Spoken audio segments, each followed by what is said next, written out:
Okay, as a standard supply then, with the GRL 600 CHV is the receiver, the LR60, and this can be used to detect the position of the beam up to 300 meters in any direction from the rotary laser itself. It's got a big 125 millimeter detection zone at the front here.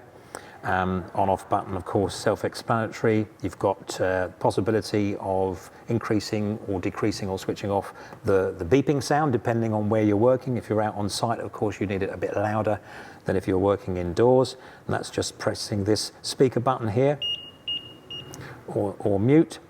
It's possible to enter menus here to change the indication on the screen from millimeter to inches.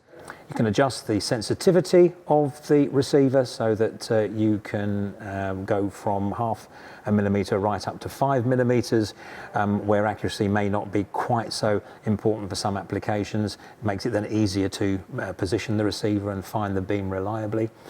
Got a spirit level at the top here, that's quite useful if you're hand holding the product or you're on a pole, to make sure that you have the beam coming directly through the middle here rather than at an angle, which would give you false readings.